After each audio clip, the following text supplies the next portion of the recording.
MeDirect Talk is a series of seminars organized by MeDirect, featuring several financial experts and asset managers sharing their views on markets and investment opportunities. For this edition, we have partnered up with Fundsmith Equity Fund. Terry Smith will be once again giving us an update on the performance of the fund, together with his views on the financial world and current trends. There's a disclaimer, which you should all take note of and read. I'll leave you to do that in your own time, if I may, and move on. There's the performance in sterling for the UK-based OIT. For compliance reasons, we're not allowed to put the performance of the CCAV, even in sterling, into the same pack. So we apologise for those of you who are not UK-based investors in the OIT that we haven't got it up in there. And unsurprisingly, you'll find that the absolute figures are quite a bit bigger in other currencies because simply sterling's been very strong. So that's natural. You can see we slightly underperformed the index by about half a point during this period. I'm not in the business of making excuses, but all I would say about it is it's about, if you look at the 8.5%, it's about half of our annualized performance figure since inception. So in terms of what we've delivered, I'd say we've delivered something pretty normal for us, and B, I personally feel okay in terms of the absolute performance. Why is it slightly below the index? Well, as when I looked last night, the Nasdaq was up over 30% for the year to date, and the S&P over 15% for the year to date. And although we've obviously got quite a lot of companies that are represented in those indices, we don't own quite a lot of what's in those indices, and we do own companies elsewhere. So we basically had a very stiff task against those two indices during this reporting period. And if you think back before last year, which was a very atypical year, I think, typically what we've always said to you is that we find it hardest to outperform during periods of very strong performance. If you look back to 2021, you can see that evidence in those figures. Those are times we don't own some of the things which rise in relatively indiscriminate periods in markets. So that's, I think, what's behind the numbers during this period. That's my view. What worked and what didn't in terms of the largest contributors and the largest detractors. You'll see our largest contributor during the period was Meta, the old Facebook. I'm tempted to start a fund, not for the first time, this temptation, and the fund will only have one share in it. And the only share it will have in it is the company that we received most complaints about prior to our annual meeting in questions. Because the one before Meta that we had the most complaints about was Microsoft, where people gave us a lot of stick for it, which coincidentally is, or not, is our second best performer. Look, Meta's up about 70% year to date. As any of you who read our semi-annual letter will know, that doesn't mean I'm in any sense declaring victory, although obviously we're making a pretty decent return now on our investment. But it's been a very difficult stock to own, and it may well continue to be a very difficult stock to own, I think. Microsoft is our second best performer, notwithstanding the fact that the growth rate of Microsoft is coming off from the high teens to high single-digit figures, probably from about 18% to 7%, if you want to pick actual numbers out there during the period. Nonetheless, has continued to perform well, presumably because people think that is still a pretty good performance, as do I, actually. But you have to worry about some people in the market who think that things of this size can continue growing at 18% per annum. They can't, particularly in more difficult economic circumstances. These large tech companies have become very large parts of the spending in the economies that they operate in now, and they are bound to have an element of cyclicality. Our good old friends L'Oreal is our third best performer. They've played the China lockdown and reopening and the digital aspects of advertising, marketing, promotion, and fulfillment in there with great skill, I think, and have gone through a change of chief executive in the last 12 months, which we obviously is early days to call anything much on that, but appears to be going well, which we are pleased about, and indeed what we would have generally expected rather, because the view, I think, of the executives that we encounter at L'Oreal is that the company is the thing rather than any particular individual, which is obviously a good way to approach one of these type businesses, at least. LVMH, you could say pretty similar things about, obviously not about the individual not being important in that particular case, but certainly the business has played the circumstances that we've seen in the pandemic and post there very well, and at the moment at least appears to have a very good winner on its hands in terms of its Tiffany acquisition. And lastly, Amadeus, in terms of the large contributors. Amadeus, travel reservations and software business, airline reservations and passenger processing, hotel reservations, etc. Obviously had a very torrid time during the pandemic, but raised money to shore up its balance sheet, which was a good thing, and I think has emerged with the recovery well, and gained some market share from its weaker competitors, which we applaud. What didn't work? Walters and Mettler Toledo. Walters, our biggest underperformer. Mettler Toledo, you see down in fourth position. Pretty similar story. Both of these companies make equipment that is largely supplied into laboratories and processing facilities, quite often for drug manufacture. And in both cases, they're facing a bit of a slower period in the rundown from the pandemic. And orders tend to be a bit lumpy, particularly in the Walters business, where we're talking about reasonable sized pieces of capital equipment. In neither case do I think there's any great concern about this. In both cases, if we get the opportunity presented by this, we will buy some more stock, I think. Estee Lauder is our one real concern out of the five. Estee Lauder had an 8% fall in sales in its last reporting period. Which is obviously not terribly welcome. They basically made a mess of the China reopening play. They got a lot of stock ready for the China travel market, and the demand simply didn't develop there. Certainly not in international travel, and not even to a degree in Hainan in domestic Chinese travel as well. And they ended up having to write off about $500 million dollars of stock in the company, which is not good, and it's somewhat exposed a weakness in the business as well, insofar as it doesn't have currently any manufacturing base in Asia. It's developing one in Japan as we speak, but the problem that gave them is they had quite a long supply chain with a lot of material in it at the moment when they realised they've misjudged the demand, and so we wait to see how they handle this particular problem at the moment. The jury is out on that one.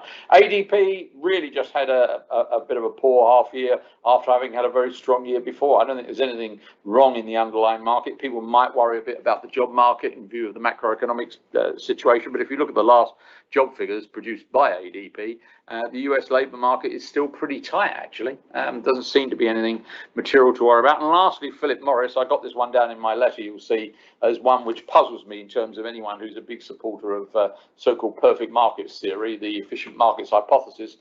Philip Morris warned us that their first quarter would have pretty flat sales because of problems that they were working through in terms of their supply chain for the heat sticks. They probably had some flat figures and the shares dropped. So if someone can explain that one to me, I'll be rather interested. We don't think it's any material problem beyond what they warned about in advance. So we're pretty happy to continue holding. Our strategy, as you know, has three relatively simple and I think straightforward steps in it. Only invest in good companies. We seek to only invest in good companies. We seek not to overpay either when we buy or during our period of holding relative to other value that's out there. And of course, we seek to do nothing, to not trade unless there's some particularly compelling reason to do so. I won't spend a lot of time on the first point, which is the buy good companies, simply because you will probably have seen these annual numbers before. This is our look-through table, which we produce, in which we take the operating or five of the main operating ratios of our companies and weight them for the holding in the portfolio, give you the number and compare it with two of the main indices, the S&P and the FTSE 100. And then you can have a look at whether or not we're doing what we say we're doing in terms of buying good companies.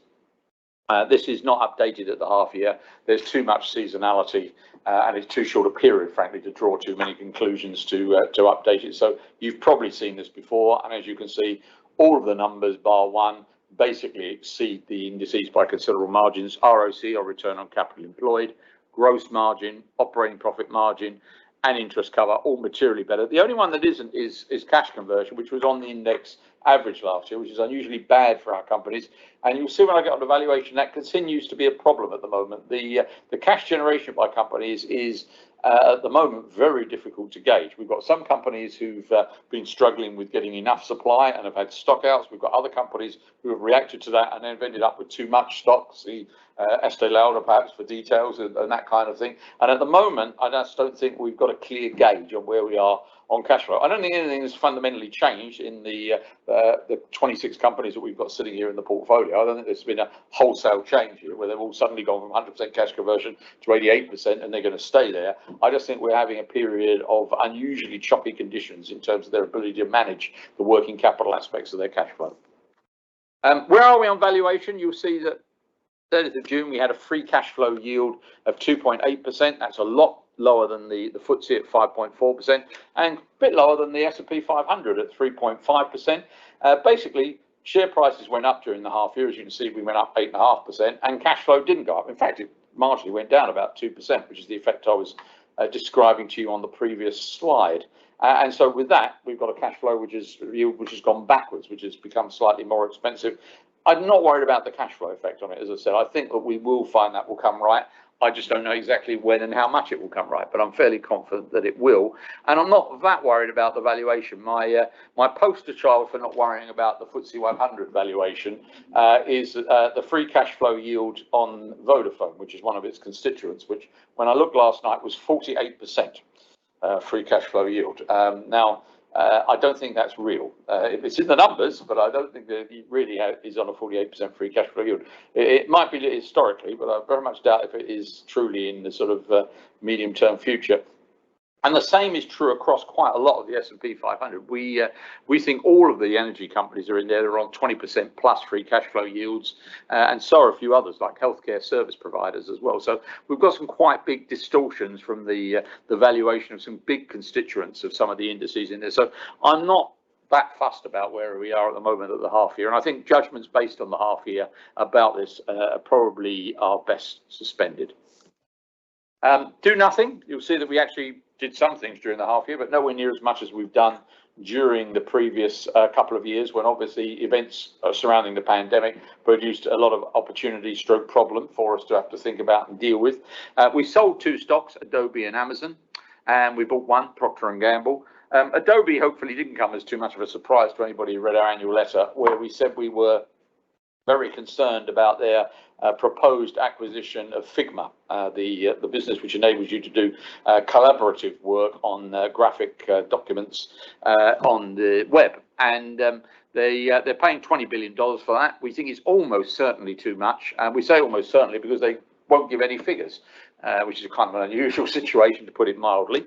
And we didn't get any further in meeting with management with that. They just won't.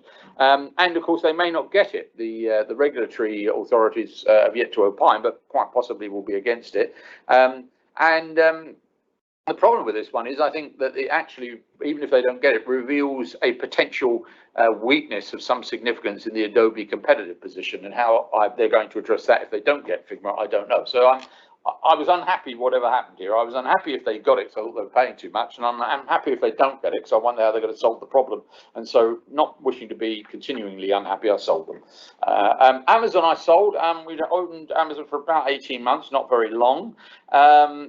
We were a bit disturbed, as you probably read if you read the letter, by their capital allocation decisions, insofar as one of the planks in us buying it, because historically we'd shied away from it, was a new chief executive who basically set out his principles of investment, which we applauded. If you read his principles of investment about companies that they would, or businesses, lines they would invest in, which could make very good returns, could be big enough to affect the Amazon results, would deal in an area where consumers were relatively underserved, and they could either acquire or develop the expertise to run them, and then said we're going to get bigger in grocery, and I just don't think grocery fits. I don't think grocery does make great returns. If you think they do, have a look at Sainsbury's and Tesco's and let me know how you come to that conclusion.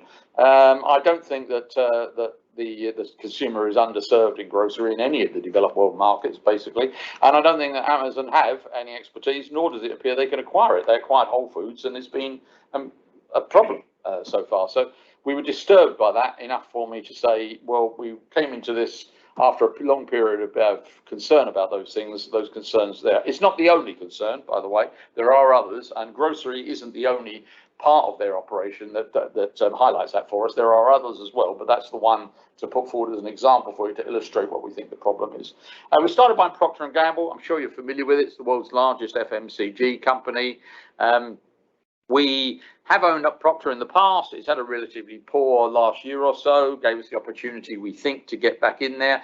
We like the fact that the company now has a focus on volume growth and not just on price, a price-led strategy in terms of developing revenue growth, and we think that's good. They've also tidied up the portfolio considerably. They've made the, in our view, very wise decision a while back that they would get out of the beauty market. They don't think that beauty and cosmetics fit very well with the mindset of an FMCG company in things like household cleaning products. They don't think the two fit together. We don't think they fit together either, which is one of our many points of query with our friends at Unilever.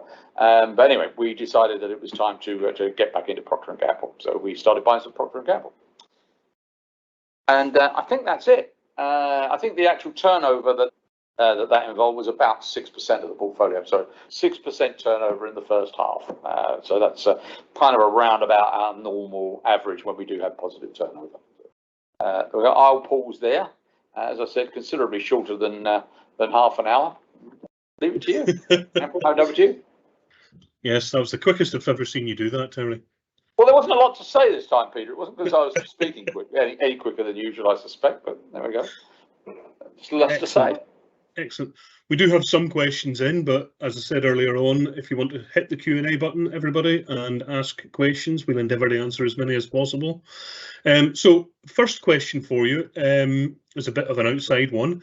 In the book, The Outsiders, 8 of the greatest CEOs of the second half of the 20th century are profiled. All are unconventional, single-minded people who managed to achieve amazing returns for shareholders. Are there any CEOs left in that mould today that you know of? Yeah, I think there are CEOs in that mould left today. You know, I mean, amongst the companies that we own, which is probably where we would first focus on it, I can think of a couple. I would say Bernard Arnault at LVMH is clearly one. And typically this is going to be somebody who's a founder of a business, right? It's not going to be somebody who comes in as second generation management. It's going to almost certainly be a founder, or if you look back to Steve Jobs, somebody who was a founder and came back into a business. And so I would say Bernard Arnault there, he's got a clearly, I would say, one of the best grasp out there of the methodology of developing and running a luxury goods business. And he basically has his own vision of what he should do, which he basically follows irrespective, it seems to me, of what other people think. His Tiffany bid being a case in point. He came in for quite a lot of critical comment on the Tiffany bid, and at the time it did look quite bad because obviously he was buying it going into a period when retail was about to be more or less suspended, and people. But he's actually, you know, it's early days to reach a definitive judgment, but so far I would say it looks very, very good indeed as an acquisition. And I was thinking the other one in our portfolio, which people won't like, I'm sure, but the other person in there who is undoubtedly got some of the characteristics of a visionary and does what he thinks and not what other people think he should do is Zuckerberg at Meta. I mean, Zuckerberg is a founder of the business. He certainly built Facebook out of nothing from his bedroom at Harvard, and there's no doubt about that. I stole a part of it from the Winklevoss twins, I guess, part of it, it's alleged. and then acquired Instagram and WhatsApp when they were pretty much businesses, you know, without any revenues, and built them into the fantastic businesses they are today. We wait to see whether or not he's right about the metaverse at the moment. He would definitely fall into that category if he were to get there. I suppose a lot of people whom we don't invest in who fall in that category. Another example is clearly Elon Musk. You know, so we're talking about Tesla, but also about, you know, owning Twitter now and SpaceX. Not to mention the fact that he's trying to fire people in vacuum tubes to move them between San Francisco and Los Angeles.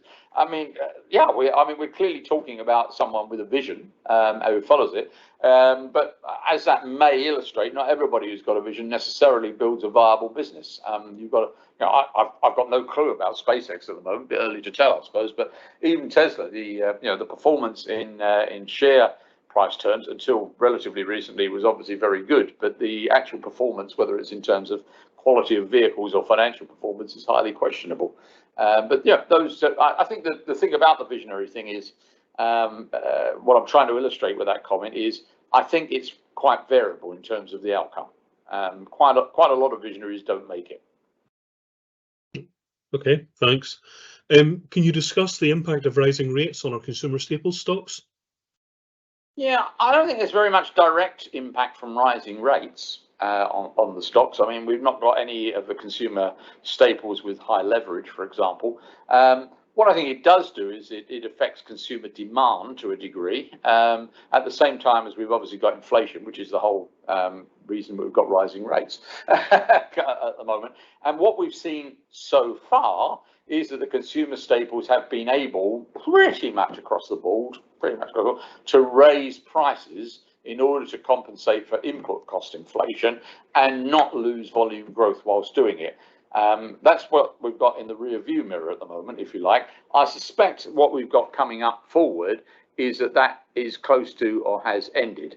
And what we're going to see now is that they won't be able to put prices up without losing volume. And so I think this is going to be a much trickier patch for them in terms of handling that. And the ones who will handle it best, I would guess, are the ones with the very strongest brands, are the people who will handle that best. But some of it will be a bit of, we'll see, almost certainly a bit of discount shopping will come in. Discount shopping takes 2 or 3 forms. Some of it is people move to a cheaper brand, or a lesser brand and a cheaper brand. And there, I think the main beneficiary amongst our portfolio, if there was anybody, there would be Church and Dwight, discount brands, things like Oxy and laundry detergent. Sometimes they move to own brand, which is not terribly helpful at all on the main. And most of them do make some own brand, but it's not very profitable. But the other one, which people often miss, in terms of the impacts of consumers seeking discounting, is that they buy the same brands but through a different retail outlet. When you're looking at where the pain gets absorbed, it often gets absorbed in people heading off towards Aldi or Lidl rather than shopping at Waitrose and Sainsbury's. Basically, there's a move in outlet and retail margin rather than the margin of the staples. Okay. And just on Alphabet, Terry, is there still growth potential in their digital advertising business, given their already considerable large size? Yeah, I think so. Look, I mean, I don't think this year will be anything to write home about. I'd be surprised if there's any growth at all during the course of this year, frankly. But all of the checking that we get from channel checkers that we see does suggest that there is growth, not just in the market that's beginning to rekindle, but that there's quite a lot of growth in the Alphabet platforms like YouTube, for example. So yes, I think there is. Yeah. Okay, and how do you see Fundsmith adapting towards AI? That's an interesting one. Look, we've got no direct investments in AI per se, and given the nature of the beast, in that it's something which is not going to fit through any metric that we use, it's not going to be coming directly into the portfolio. Obviously, it's going to be coming indirectly into the portfolio because we've got some very large promoters of AI within the portfolio, like Microsoft, for example. So, as is often the case, we end up investing in these things indirectly through managements who know an awful lot better than we do what to do. With regard to how we manage, I don't think at the moment I foresee a great deal of change, but that may alter, I suppose. And people at the moment get terribly excited about the fact that you can run AI and get a portfolio up and see how it does. But of course, the great problem in doing that will be that when it does that, given that this is basically something which is quite open, won't everybody follow it? So I think one of the great problems with any strategy is if enough people follow it, the advantages are quickly arbitraged away. We've seen that across many things over the years, and I suspect any AI-driven strategies will possibly suffer from that consequence. Okay, and following on from AI, semiconductors, are there any companies of interest to us in the semiconductor industry? Yeah, a lot. We follow NVIDIA and we follow Taiwan Semiconductor, TSMC, and they're of great interest to us. If somebody could tell me whether or not I should be worried about China risk in Taiwan, I might go out and buy some. Particularly since we've obviously got a period at the moment where semiconductor demand is relatively weak, having come off the massive surge in demand during the pandemic. By any measure of its valuation versus its fundamental performance, Taiwan Semiconductor looks great.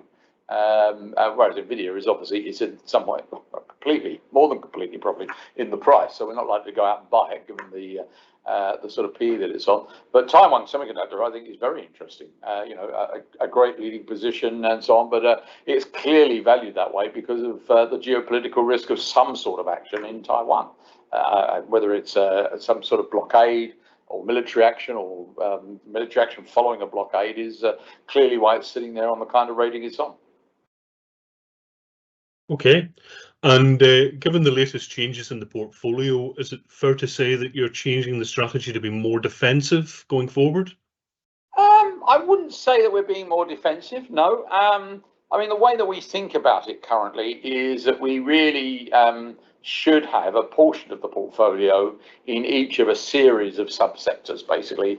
Almost in any conditions, we should have some in consumer staples and in consumer discretionary, and in technology, and in medical equipment and devices, and in industrials of the sort that we like. And you have to accept that if we're going to have those sort of 5 buckets with, if you simplified it, 20% in each, but that's not what we're aiming for because things move around too much for that. Meta, for example, is in our top 5 companies now, but it got there by the share price. It didn't get there by us doing anything. And so, even if we specified that for technology, that would blow it out unless we took action to reduce it. And come back to hold the thought on reducing things because it's not usually the right way once things start performing to do that. I think we accept, and I hope our investors accept, that kind of approach will lead to us having a good performance over time, but there will be times when we won't necessarily be as good as some other people or things out there. That if we don't go as much in technology as some other people go, we won't be as good when things revive like they did in the first half of this year. We just won't be there. But equally, we won't be as bad as they were last year when having the consumer staples was a godsend to us in terms of what we've got. Because it really is a portfolio, and it's a portfolio that we construct with, amongst any other thoughts, the one that we have no idea what's going to happen next in the market. So we want to be okay whichever direction it takes. So that's where we are. I'd just like to touch upon selling things while we're here. One of the things that we do have to deal with are the portfolio concentration rules, which obviously we follow. We've got our own ones, but we've got the mandated ones for annoying. And we quite often find ourselves having to sell things because they are affecting our holdings over 5%. We can't have more than 40% in companies that are over 5% of the portfolio. So there are days, of which today is one, for example, where I end up taking some from one of those companies, not because I want to, but because of the concentration rules. And look, they're there to protect people, I guess, for a degree. But I do find it a bit strange that as a fund manager, there are days when I come in worrying that my best stocks will perform well, or my biggest stocks will perform well. But I think, is this right? I'm not sure this should be exactly how I should be led to think about this portfolio, that my biggest stocks are performing well and I've got a headache. Okay, changing the subject slightly to Amadeus, Terry. Can you give us any reasoning that you may know as to why Sabre hasn't recovered in the same way as Amadeus has? I mean, Sabre's got a lot of debt, basically. If you look at Sabre, they've got, I haven't looked very recently, but when you've got debt with coupons in double figures, it's telling you that the interest coupon being in double is telling you that you've got quasi equity, and it's sucking out quasi equity return. They clearly have had to go through quite a lot of refinancing as a result of the condition of their balance sheets sailing into the downturn compared to Amadeus. And Amadeus did get in early and did quite a big convertible issue very early on in the downturn, which I think I applaud as a way of managing their balance sheet. So I think that's it, basically. And they've become stronger as a result. Their financial strength is, people when they're doing a whole new rewrite of an airline reservation system like the IHG did with Amadeus, are not going to go to somebody who's got a junk bond rating. Right? It's not going to happen. Okay. You mentioned Amadeus's debt restructuring at the start of the pandemic. You were quite critical of that at the time. Well, critical of how they did it. Yeah, well, it's critical of the fact they left us out, most particularly. We had what happened was they did a convertible issue, and they made that fatal mistake of giving it to their investment bank to manage. I speak from the position of experience, having worked in a couple of investment banks, and their investment bankers did what they all do best, with due apology if any is necessary to any investment bankers on the call, which is they gave it to their friends because they thought it was going up, which it duly did, of course. And of course, their friends were all hedge funds who pay them vast sums of money in trading and private brokerage. We don't pay them any money for either of the above, and so we didn't get any. So we got rather upset with Amadeus as a result of this, and the Amadeus CFO described her interaction with me over it as the worst incident in her working life. To which my reaction was, good, actually, good. That's fine. And we had the impact. It would have been even better if we could have got some of the cheap stock, but at least we've left an impression they shouldn't do that again. And we think that that's probably worked. We've got another company at the moment which is doing a financing without preemptive rights, but we have told them in no uncertain. The good thing about the Amadeus incident, which became very public, is that we can point to that and say to them, we don't want to go through that again, and we imagine you don't want to go through it at all. So why don't we get your nice investment bank to call us up and have a chat about what we'd like. And so I'm having a chat with them tomorrow, in fact, about exactly that. They're even buying me lunch, isn't that lovely? Excellent. What are your thoughts on Meta's threads as what are the implications on Twitter, for example? No, I don't feel I know enough about that portion of the market to say what the implications are on Twitter, to be honest with you. Twitter's never been one that's fitted through the eye of the needle in terms of our metrics, and so we've never done a detailed report on it, so I couldn't tell you. But I certainly, if I ran the Twitter business, I'd be quite concerned about it, because obviously there is an operating base of users at Meta which is simply unparalleled, in terms of the people that they've got out there. They've got over 2 billion users out there, daily average users, and they have got some traction in terms of people who've at least signed up to use it so far. There are quite a lot of things technically looking at the two systems at the moment, which the Threads product doesn't do, that Twitter is able to do at the moment. And I think they're probably not there, would be my guess, in providing as much of a competitive threat as people seem to think at the moment. But that's not to say that they won't be able to. They're pretty capable. And I wouldn't bet against it being quite a big threat to it. And of course, bearing in mind that they have the existing Facebook, Instagram, and WhatsApp business, unlike Twitter, they do have other things which both provide them users and, more importantly, revenues and cash flows. Thanks. Investing in the strongest brands and pricing power has become everybody's darling. Is there a risk of a crowded trade? I think there's been a risk of a crowded trade more or less forever. I think the benefits of investing in companies that have strong brands, control of distribution, and so on has been around. Warren Buffett pretty much popularized this in the 1960s.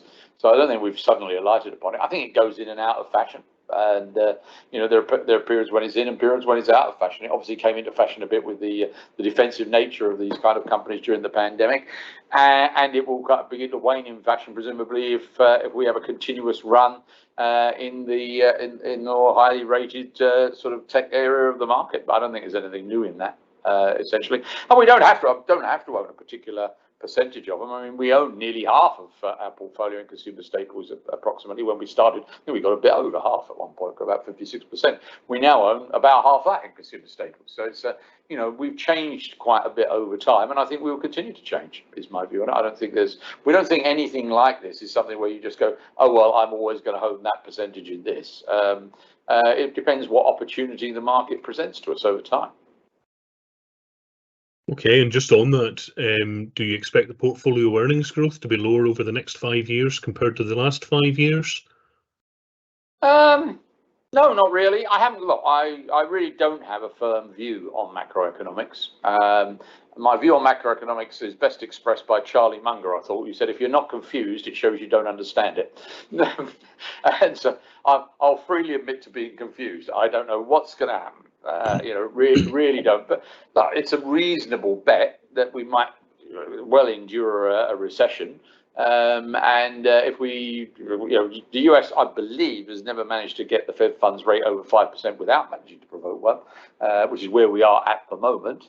That's point one about what may drive macroeconomics. And point two would be one of the great theories about monetary policy is it's always either too loose or too tight. It's never right. Well, we can be fairly sure it was too loose, can't we now? But at some point, presumably, it either is or will become too tight, which will tip us into an economic downturn, which is not that surprising. But if we have that, I mean, it's almost inevitable that earnings growth will be lower, I think. Okay, and are any of the individual companies in the portfolio worrying you in terms of their current valuations? I worry about valuations from time to time on a number of our stocks. I mean, IDEX is always a worry because it's such a highly valued company, but it continues to produce like a metronome in terms of growth, even with the downturn off the sort of pet adoption that we saw during the pandemic. So it's worrisome because sooner or later they're bound to miss on earnings at some point, and we'll have a very, very bad day at the office then. But looking at what I think is the very long run of high growth that they've got from the development of this market, I'm able to live with. Coloplast worries me a bit as well. The standing joke I have with the Coloplast management every time I meet them is, I say to them, I'd like you guys to do something really seemingly stupid that worries the market so that I can buy the other half of my holding. So it's pretty highly rating and I worry about it, but it's an extremely good business. Again, metronome-like in terms of what you can set on it, in terms of growth. And until they do have a glitch, we don't get our opportunity to buy in it. We've only got about half the weighting that we want in Coloplast at the moment because we bought it when they announced that they were going to spend about 2% more revenues on product development, which took their margins from 32% to a lowly 30%, and the shares went down about 40% on it.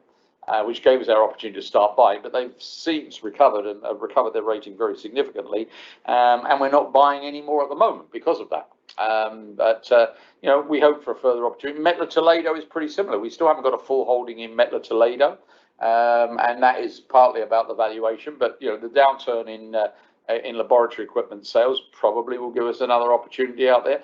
Apple is cruising quite close to an all-time high, but I was basically completely scuppered by the market there. When I was trying to buy it, I started about $125 and it was about $175 a few minutes later, or at least a few weeks later. And at the moment, it went from being sort of round about the index to being close to its all-time high. So, it doesn't worry me because I've got Coloplast and Apple, for example, don't worry me because I haven't got very much.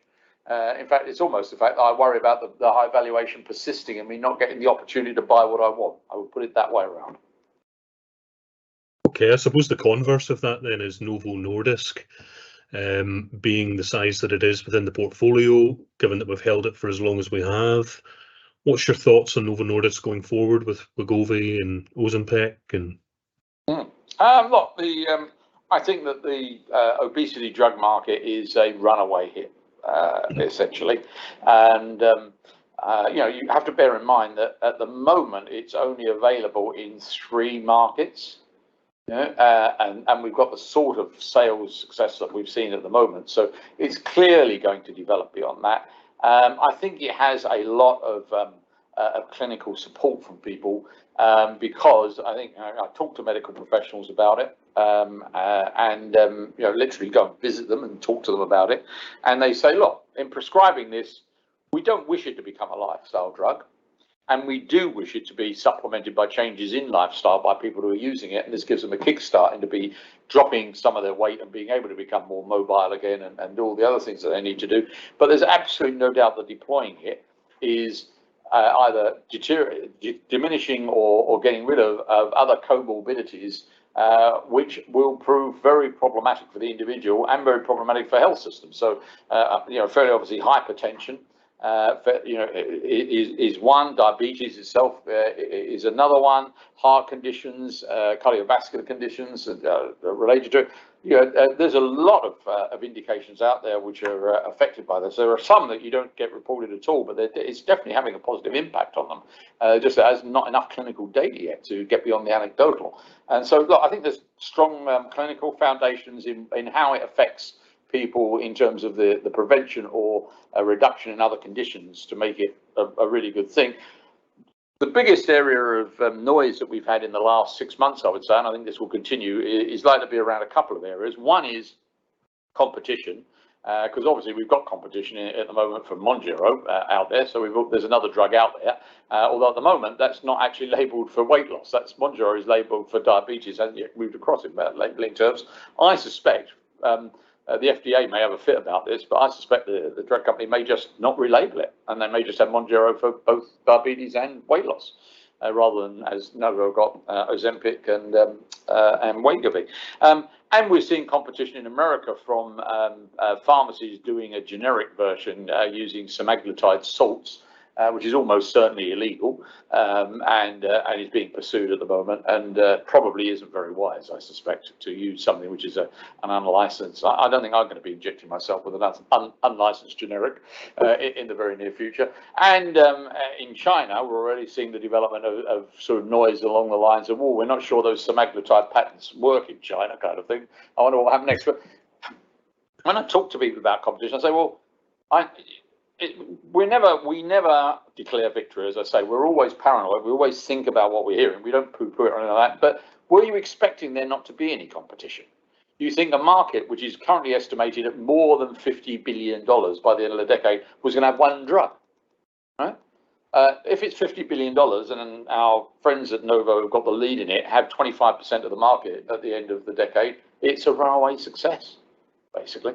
And so, I'm sort of still fairly relaxed about the outlook for Novo and for Wegovy out there. I think there are a lot of other indications out there that we're going to. The other thing to worry about is side effects. People worry about side effects. I mean, the obvious side effects are sometimes feelings of nausea trending towards fullness trending towards nausea. Guess what? The drug tells your body you don't need to eat. That's what it's doing. And I don't think that's a major issue for people. But you've seen probably some reportage that there have been incidents of suicide by people who are on weight loss drugs. Of course, cause and effect is an interesting question. Are you sure that they committed suicide because they were taking the drug? Not because of anything else in terms of their condition that was affecting them in terms of either their obesity, their personal image, other side morbidities that they've got related to their condition and so on. So, yeah, there's a lot of noise. And there's a lot of either press who try to write things out there who try and say all kinds of things like it's a celebrity drug, etc., etc. Yeah, okay. Oh, yeah. So, and I think we were big fans of Novo before Wegovy, and at the moment we continue to be. Their drug development process is one which I think approaches this from a very fundamental standpoint in terms of developing new drugs. And we may well hear more from them, I suspect, in a lot of other areas that are related to this. They have that interesting sort of trait of trying to do genuinely new things, but trying to do them only in the area where they have or feel they have expertise. If you want to worry about Novo, one of the things we really like about it, but if you think about it, you can worry about it a lot, is that their mission statement for the company is the eradication of diabetes. The drug on which they are reliant. Sorry, the condition on which they are reliant. Yeah. Yes. A few people asking about your thoughts on China and whether you see any opportunities in terms of adding companies to the portfolio or even the investable universe. I suppose we could widen that out to other geographical areas as well, Terry. No, nothing in China that grabs us at the moment in terms of getting to the point of the quality that we require and the satisfaction that we require in feeling that we are genuinely owners and are in a position of owners and not second to to a government or something like that in terms of the input that we've got. We've got one Japanese company in the IU which we monitor. We're not averse to having more over time. We basically continue to explore. I said Taiwan Semiconductor is a company which there are a number of companies in other geographies that we look at, but they've got to pass our quality, including the fact that we're going to be treated reasonably fairly as what we are, which is a minority shareholder. And there's nothing in China that passes our criteria. Okay. I apologise. This is more related to the sustainable fund, I suppose, but you did say earlier on that you don't like distributors, but we own Home Depot in the sustainable fund. Can you? Yeah. Well, I could cut that one short. I may cut it short in a lot of other occasions in my reply and say sometimes a man has to rise above his principles. We're always prepared to think about exceptions where we think we're wrong. And look, on the whole, we don't like retail. But I think that there's the odd exception out there in the world, and I think Home Depot is one of them. And the way that we get to that is if you look at it, I mean, we're talking about a company that has consistent returns on capital around about the high 30%. So has a fairly marked lack of cyclicality given the market that it addresses, which is basically the home improvement market to a very considerable degree, a bit of new build, but the home improvement market. And we're reasonably convinced that the sort of age and condition of the US housing stock means that it's got quite a long run ahead of it. And we own it in the sustainable fund, but not in the main fund at the moment, not because we think, oh, it's good for that, but it's not good for that. That really isn't the case. It's just that there are quite a few things that we can't or don't own in the sustainable fund. I mean, obviously, we can't own any tobacco or drinks companies, but we also set our face against owning things where the reputational risk is high, in things like Apple with its supply chain or Meta with its problems in terms of social media and so on. And so we do have some gaps versus the main fund, which we have to fill with something. And so, then reaching for something a little different is quite often the way that we tend to address that. Okay, and are we finding any problems in finding new names for the investable universe or just investment opportunities in general? No, I don't think so. We've got, if you listed my what I would like to own in the investable universe at the moment, and said, what's your sort of top 3 companies that you would like to own out there? I'm pretty sure 2 of the 3 are relatively new companies. Now are companies that have only come into the investable universe in the last couple of years. Now, the problem with that is I do sometimes hesitate a bit where they are concerned, simply because when something comes in and you've only studied it for 2 or 3 years, you have to query whether or not you truly understand it, right? But before you leap. So I mean, a good example of that would be Haleon, the over-the-counter personal care, over-the-counter medicine personal care business that was spun out from GSK, the one that Unilever tried to buy, which, if you look at it, looks like it produces decent returns. It's been loaded up with quite a lot of debt from the spin out, unsurprisingly. But we've seen that before in those circumstances. We saw it with Domino's Pizza back at the beginning of the fund. We're not that concerned about that. And also, of course, it's got a very difficult organic growth to hang your hat on at the moment because of the pandemic, which and what that caused in terms of flu seasons and so on. So we're still sitting there trying to figure out whether we truly understand it. But obviously, it's something brand new. I mean, we couldn't own this before, and so there are a couple of things like that that have come in recent times that we would like to own, and either we're trying to figure out whether we truly understand them first. They're in the universe, but we're just watching them carefully to try and make sure or they're at a point in what we think is their business cycle where we think a better opportunity will occur for us. So we'd like to own them, but not necessarily at this price at this moment. Yeah. Okay, thanks. And can you share your thoughts on Unilever's new CEO? Yeah, I'm cautiously optimistic. He seems a very straightforward guy.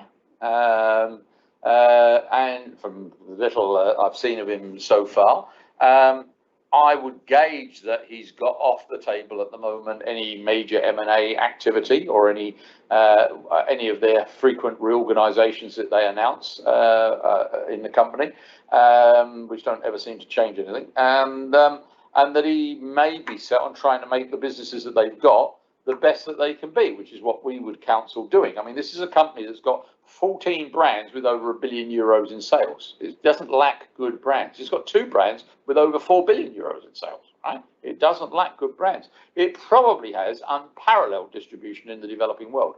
Its distribution in some of the world's largest developing economies, India, Indonesia, Nigeria, is fantastic. So it's not like he's got a shortage of raw material to work with. We don't. So when I was complaining about Unilever over the last couple of years, an investor did say to me, if you don't like the company that much, why don't you sell it? I said, it's not the company that I don't like. It's the management. Right? That's what I don't like. And also, we've got pretty much a clean sweep here. He's come in as a new CEO. The CFO is standing down. The head of marketing is going, and we're going to get a new chairman, we hear on the grapevine as well. So, I think the fundamentals of the company are pretty good. We're clearly getting a bit of a clean sweep. And my take on him is that he's a fairly straightforward Dutchman. And that's kind of good, I think. Okay. I've got another question about Wegovy here, which is a wee bit different. Could there be any losers in the portfolio as a result of Wegovy's success, such as PepsiCo?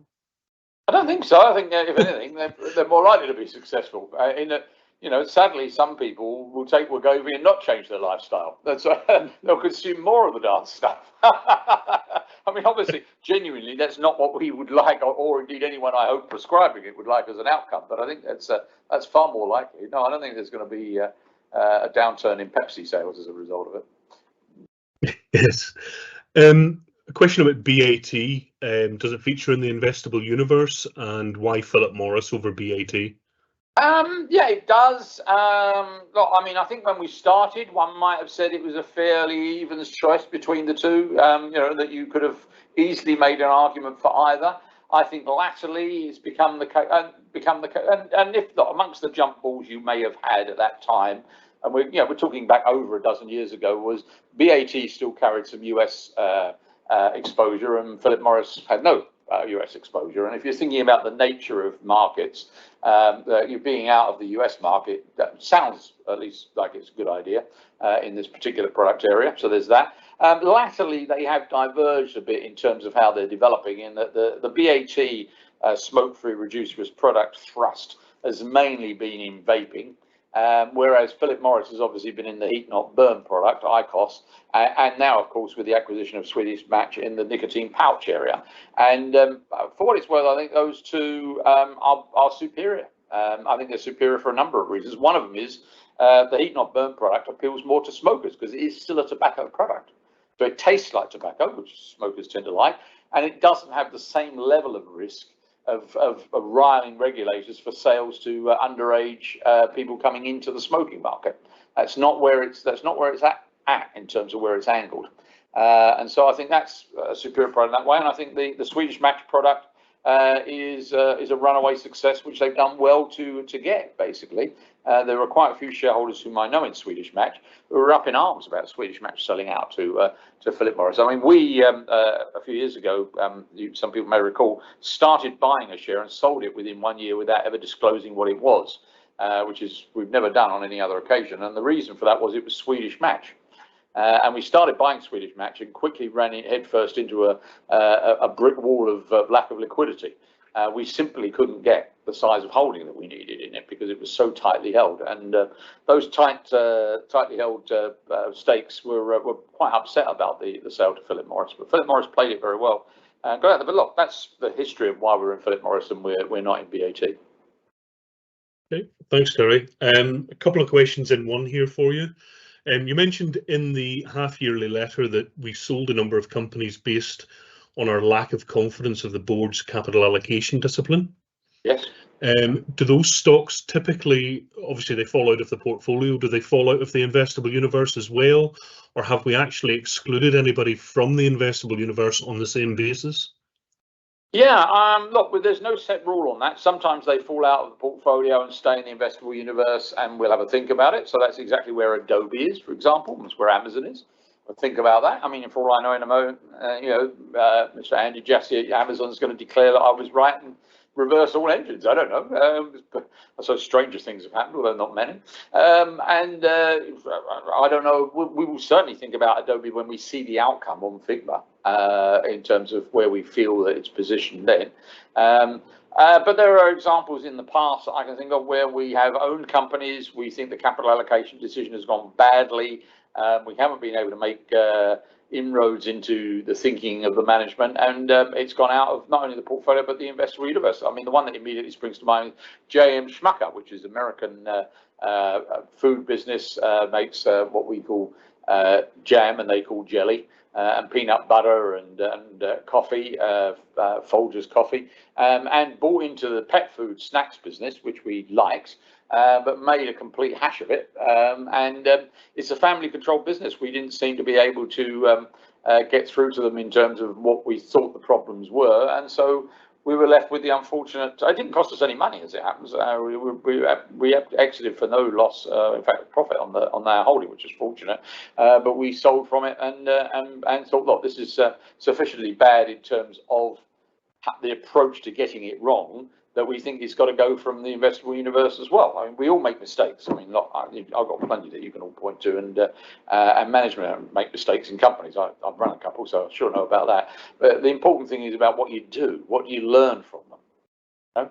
And if the answer is nothing, then you've got a bit of a problem on your hands. It means then that the business is below the standard that we would seek to invest in. Because the reality of what we do is, you, our investors, subcontract your clients' capital to us, and we subcontract it to these companies.